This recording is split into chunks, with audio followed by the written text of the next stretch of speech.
Alright. So today we are reading Freakonomics, a rogue economics explores the hidden side of everything by Stephen D. Levitt and Stephen J. Dubner. And today we're discussing chapter Trust. And this is a reading circle. Hello, I'm Stephanie. I am the vocabulary enricher. I'm Christine and I'm the summarizer. Hi, I'm Leon, the literary illuminary. Hi, I'm Brian, and I'm the discussion director. Okay, so the title kind of suggests that the essential question of this chapter is going to be, why do drug dealers still live with their moms? And what I noticed that appeared on page 89 and 88 was that drug dealers who are typically, I guess, successful still live in like these trenches because they aren't really trained in economics. And these economists that rarely hang out with these dealers. And I think JT, who was mentioned in the text, is like a perfect example of like someone who is trained in economics but still lives in those trenches, I guess. Do you guys recall what McIntosh calls low-level drug dealers? He said, Do you recall what McIntosh calls low-level drug dealers? Like, weren't they like street runners or something? It was Or like, I wrote it down. Hold on. I have it down.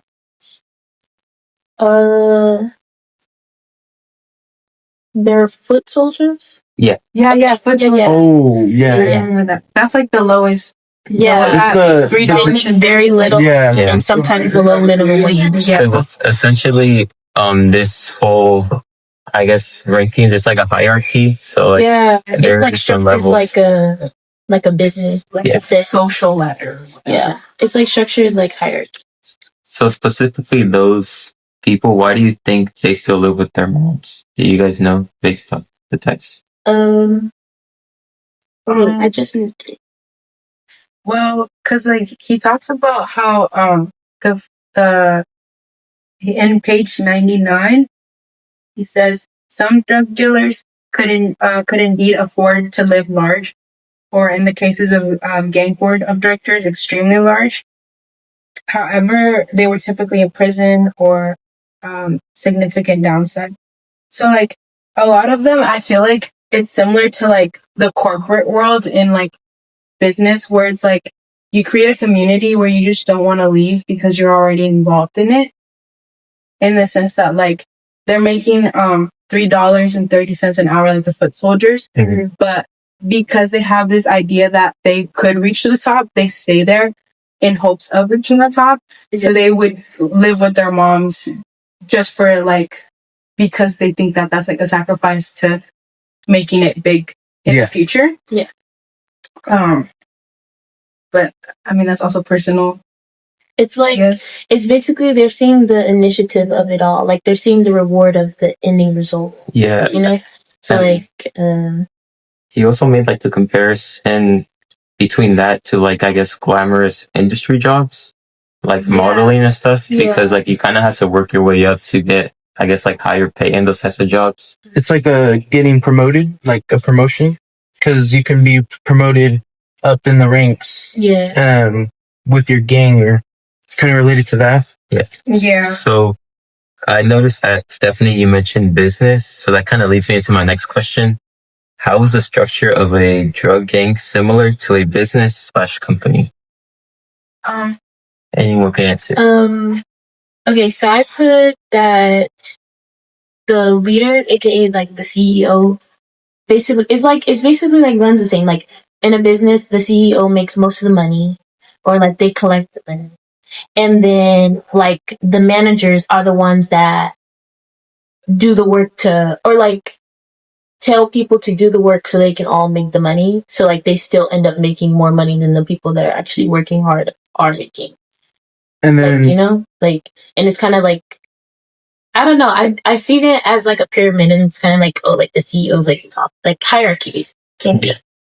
And then I want to add on to like what she was saying, the CEO. He also, it's kind of similar because he makes the choices. So he chooses what what he spends, like his money on, like the resources, what they need, like their funds, and they also like include their like wages too.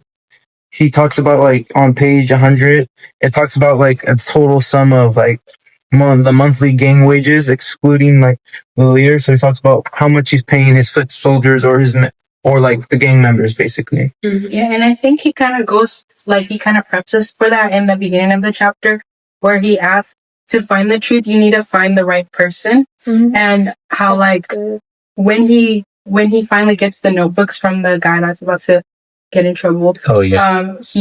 He kind of references that in the way that he found in that case the right person to really see the truth. Because in the beginning of the chapter, he starts to talk about like with the Listerine in like 87, how a lot of people will have self-interest and therefore lie to kind of get to a certain degree of like distorting the perception of like society on the hierarchy or on the business aspect to get people to like be involved with it. And then in page 89, he talks about how the police distorted the truth on crime so that they could blame it on someone else. And after that, I feel like he shows the parallel of like these gangs that are viewed as like making the most money and like a really high paying job are actually doing as much as like the regular person in like a business industry. Yeah. And moreover on that, like, let me find the page, but Well, he's looking for the page. I also want to add on to like, he also like shows an example of networking. So he kind of like funds community events to build around the network. So they're like sponsored by the gang, but they don't know. I found that interesting. Yeah, I was like really like fascinated by that because it just shows like how gang members or gangs grow throughout their community in the trenches and all. I found it. So like on page 96 and on 97, he kind of talks about how like those like gang related people, they really like work together like how I guess a company would. Yeah. Like exactly. these suburb kids like dads, like how their companies would run. But these white kids from the suburbs, they would act like ghetto. They're trying to mimic like each other. Yeah. Which is kind of. And what I find interesting is that a lot of the people in like the suburban era or the Western usually study to understand the very system that is implemented in the gang. Do you guys think like all these elements of the economy are like human nature? Like we naturally come up with that, whether like we connect value with power and power with presence, because I know they do like a lot of community and make sure that their name is known and that they have the respect. Because like they didn't go to college to study marketing or to study finance, so they naturally came up with these elements. Like, you know what I'm saying? I think that okay, let me validate that. Yes. I think it is like by human nature that we just do the things. I think that due to each person's mindset, however their mindset is set or like however it changes, I think that is what drives their motives for doing whatever comes next. Because most drug dealers they basically started doing whatever they're doing because they wanted money. So like their motive and their mindset was like mine on the money no matter what, basically. So like that's how they're all pretty much starting. And then if they keep the same mindset, then they're going to keep on doing whatever they're doing.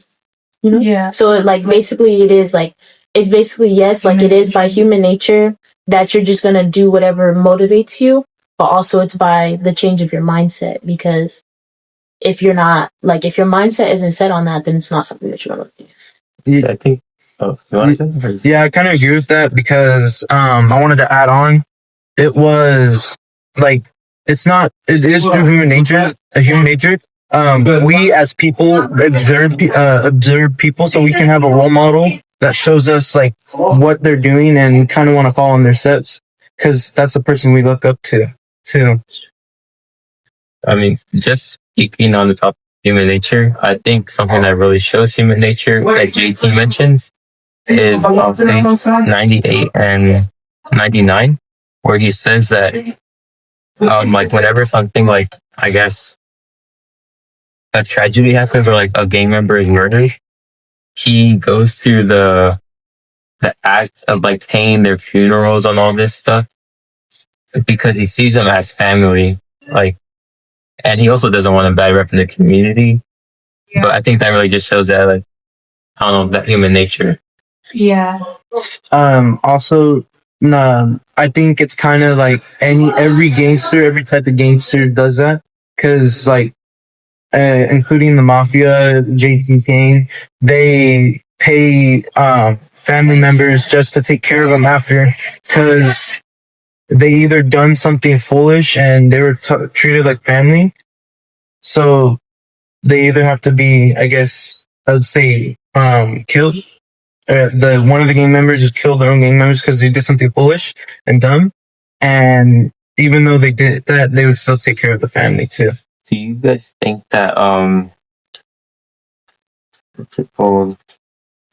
That comparison that JT made between like foot soldiers getting paid extra because like they're getting involved in these gang wars is similar to like a price war in market share between fast food companies is like pretty accurate or no? Wait, repeat your question? So like basically JT, he mentioned that whenever like there's like a dangerous like gang war or something like that, he often has to pay these foot soldiers more because of the risk that's involved. And he made the comparison to like when big companies like fast food chains, for example, McDonald's and Burger King have like a price war with their products. Do you guys think that comparison is like? I think he's more so saying is it okay to compare what the foot soldiers do and them being paid different amounts? Is it similar to like the price wars at fast food chains? Also, I think that's what he means by like the accuracy. Market share, the definition is the portion of a market controlled by a particular company. So just use. What was the word again? Market share is part of the question that Brian said, and the definition is the portion of a market controlled by a particular company. Oh, I kind of wanted to go back on something we discussed before, but we switched topics. So you guys remember when I mentioned like these glamorous industries and how you have to like work your way up to get like, I guess, better pay and stuff? Yeah. Do you think these jobs that require you of like kind of dreaming to make it big, are similar to drug dealing? Like why or why not? I think it's very similar because, not even just in the drug dealing industry, but in just in industry in general, because you don't get sold the idea of like, you're sold the title, not the actual work. Yeah. Like when let's say like I want to be a doctor, I'm not going to be sold the idea of like, oh, you're going to have hours upon hours of studying, staying at the hospital, missing holidays, missing this. You're sold the idea of like helping people and like the emotional aspect of it. And I think that's the same thing that goes with like drug dealing, where he talks briefly about how like all these kids have this idea because they see the bigger guys paying for these community events, paying for the funerals and all that. So I think it goes back to value being added by emotion and by what you can get out of it than the money and the like actual work itself. Because at the end of the day, it's just paper, but what that paper gives you is what you get motivated by. And also like the competition, because some people, they like to compete a lot and it like kind of burns their will to like continue and like push forward to and they like, so it's kind of the same. So like for the one side you want to make it big for the glamorous jobs, but on the other side you want to stay alive and to spend that money. Yeah, I agree with what you're saying, Leo. I mean, just basing it off what he said on page 102, he said that like people take the chance at these like risky jobs, even given the statistics that like it's like extremely dangerous because they want to succeed in a competitive field. And I also kind of found it interesting how like this, I guess, dealing is seen kind of normal in a way because like less than 5% of the neighborhood like has a college degree, and I'm pretty sure also mentioned somewhere here about like jobs in general. Yeah. Like Maybe that 1 in would, 3 adult men worked out. yeah, that's what I was looking for. Like, so yeah, I mean, not a lot of people actually resort to picking on these normal positions. Yeah. One of my words is visit cash. It's Mhm. brought up in page 89, and it's the definition is money forbidden by laws, customs, So like illegal money basically, yeah. or laundered money. Yeah. Yeah, illicit cash. It says the emphasis on illicit cash proved to be a winning effort for nothing infuriated by the law abiding, more than the image of a millionaire crack. So, isn't that like the only thing that differentiates the gang structure business aspect from like legal running is the illicit money and the legal product? Yeah. Kind of. Basically. Because another term like blood money, a blood money Or that dirty money. or dirty money or like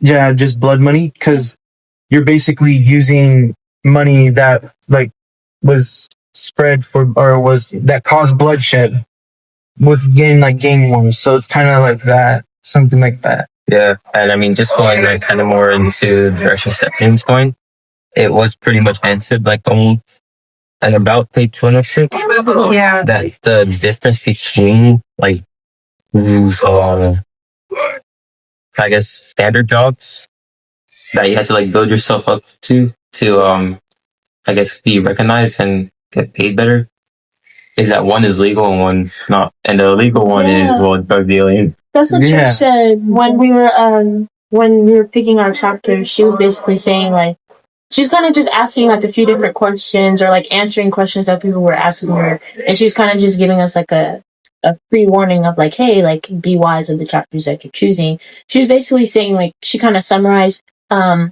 chapter 3, and she was basically saying that like they're just like teachers and people at like jobs, like regular jobs. They just are doing the illegal version of what they're doing in real life, or like what they're doing in like corporate jobs. There's deception in the job. And I think that goes back to like the beginning of the chapter in page 86, where he talks about the coin phrase, which I know you didn't know. He said it's coin phrase just means said ironically when introduced a cliche.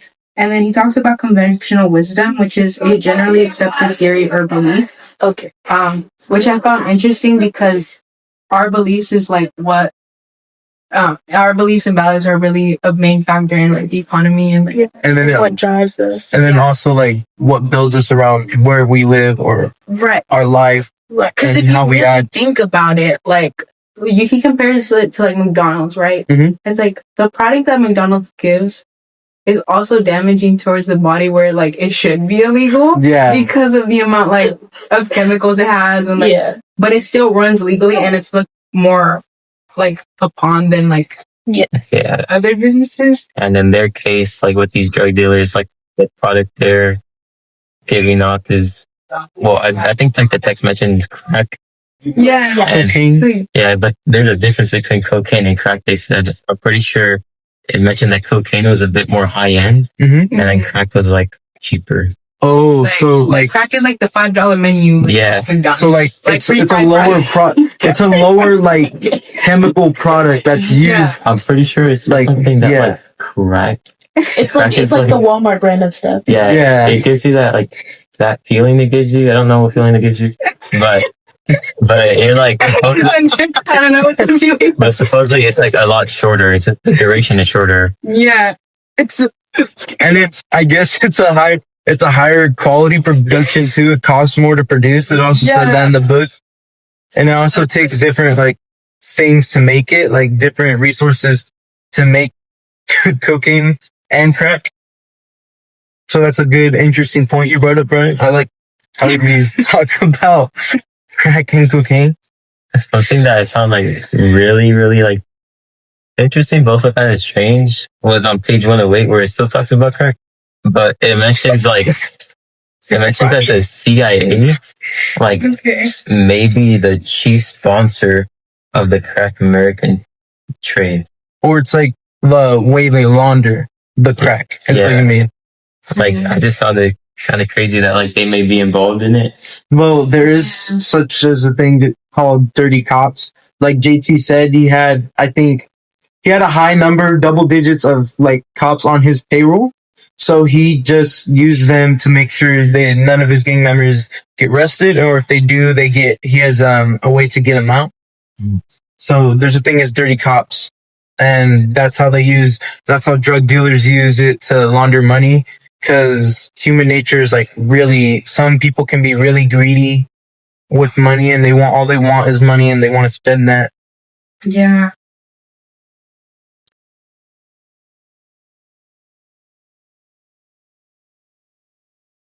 Do you think like the way that drug dealers are running it is more ethical than the people that are running the businesses like that are not harboring illicit money?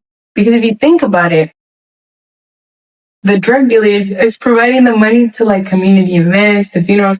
Like, you don't see the CEO of Amazon providing money for my funeral. Like, for example, like this conventional wisdom of like people distorting your perspective of like, oh, these are the bad guys, these are the reason why your country is failing, and da-da-da. Yeah. And like always pinpointing it to a certain group to be an enemy, right? When the cops are in on it, right? So they have illicit money. A word we found out a couple minutes ago.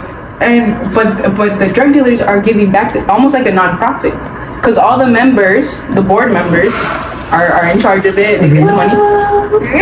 Well, wait. Okay, I'm not Wait. I lost it. Like at first, like you are low key cookie, but the reasoning behind the good events that the gang members are doing.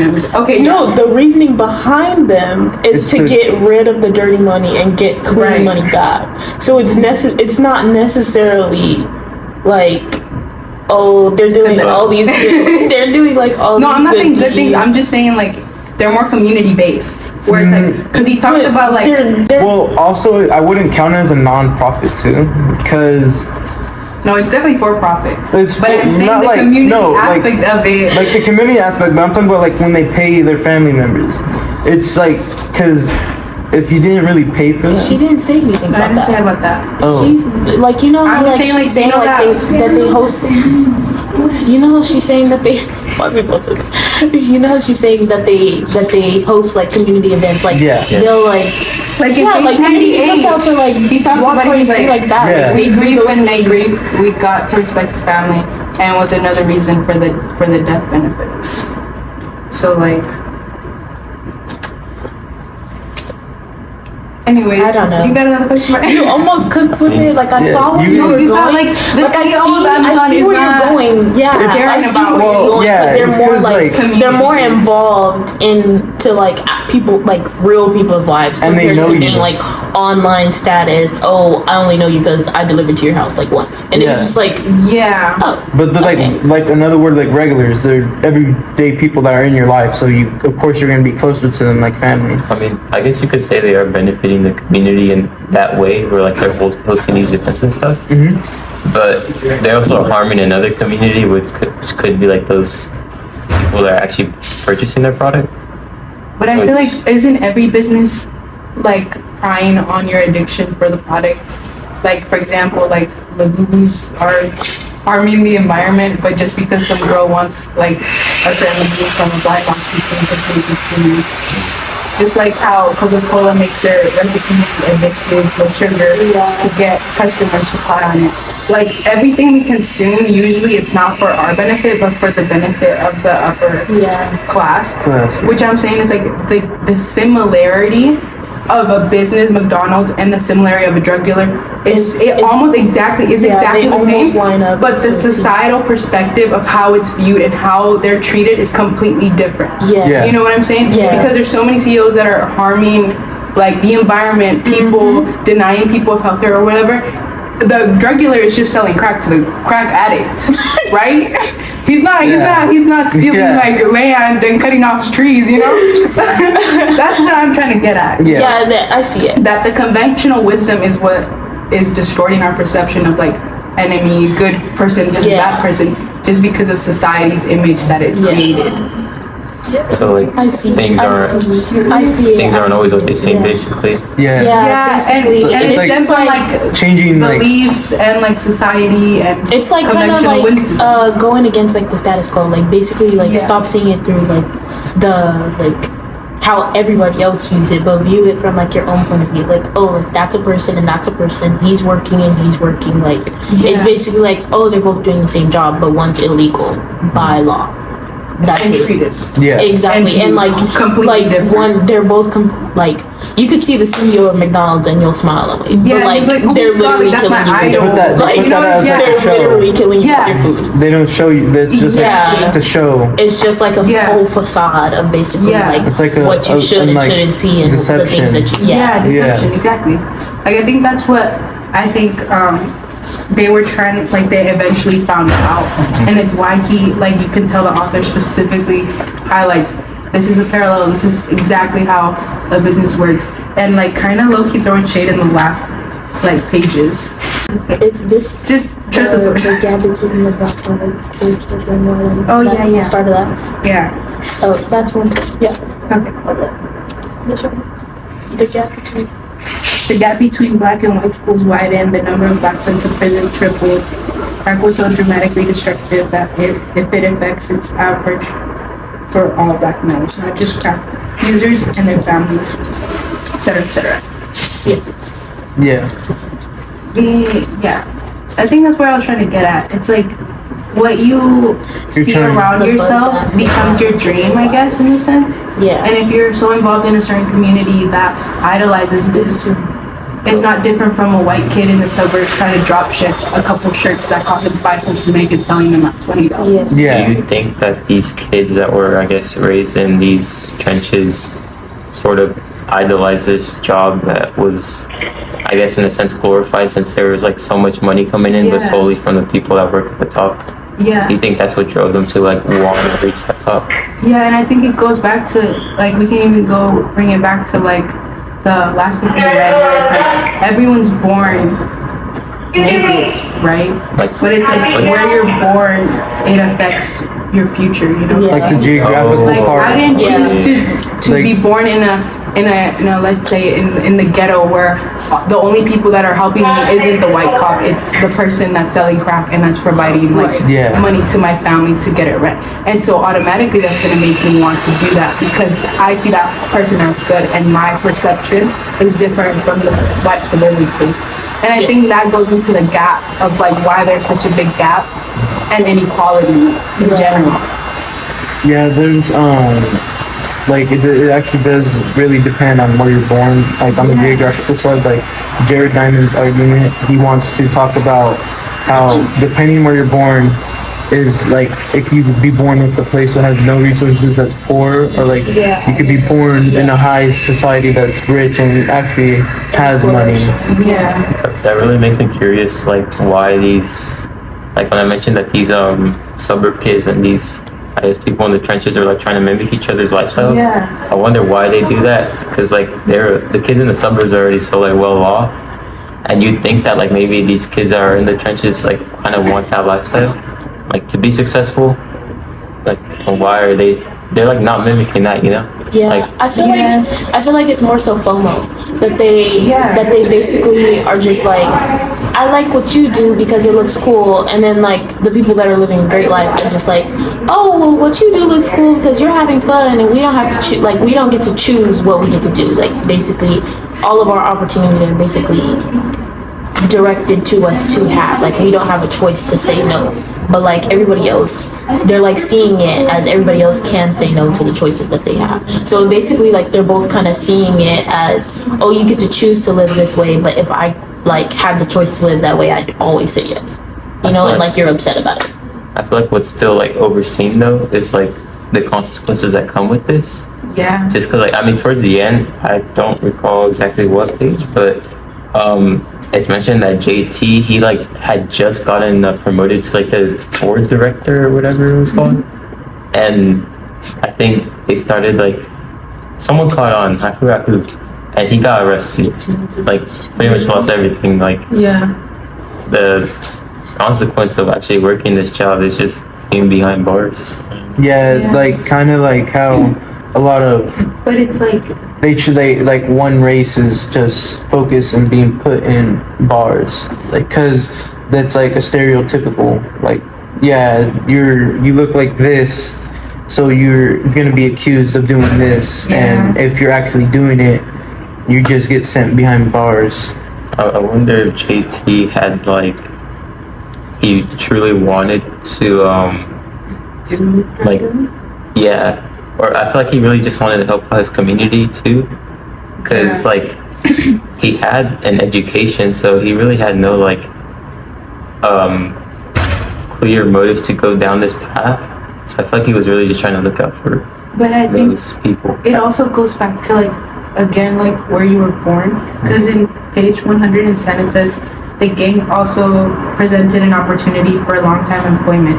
Before crack, it was just about impossible to earn a living in a street gang. So it was like, if you live in such a low-income class and you don't have any other opportunity of getting out, you create your own, because as the nature of humans, it's like our nature is to survive.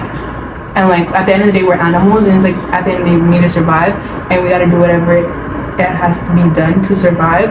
And we see that, you know, in the media with like Squid Games, where you would kill someone if you had to survive, or, you know, like, It's survival of the fittest. you know, it's like that's what kind of I feel like happened, where it's like either you die and like you Killed or be killed. you starve, or you sell crack. It's just like it's a choice. Is there anything else you guys wanted to cover, you think? Okay. Do you think? Did we ever answer why drug dealers still live with their moms? I don't think we ever answered the question. I have the answer.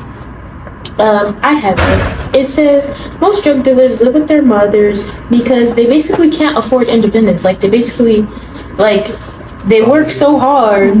They work so hard, almost dying and everything, and come back home and they made $20 from like 8 hours a day. It's because they depend on like their parents, I guess. I think it was people. They like basically. No, you're fine. Oh, I was gonna say, add on just to what you were saying. It was specifically page 100, I think, that said, like, unless you're one of like the top dogs, like you're at the top of that pyramid, You won't be making. you're not gonna be making that much money. Because So like you're the top pretty dog much is like, essentially gonna have to live with your mom, because that's the only way you're gonna make it. and also like a bunch of drug dealers are like pulled in when they're young as like teenagers too.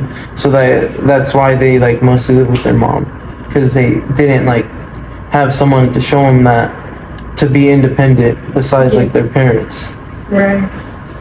And they just went to go sell drugs. So they gotten used to depending on their parents for like housing and food and clothing and all that.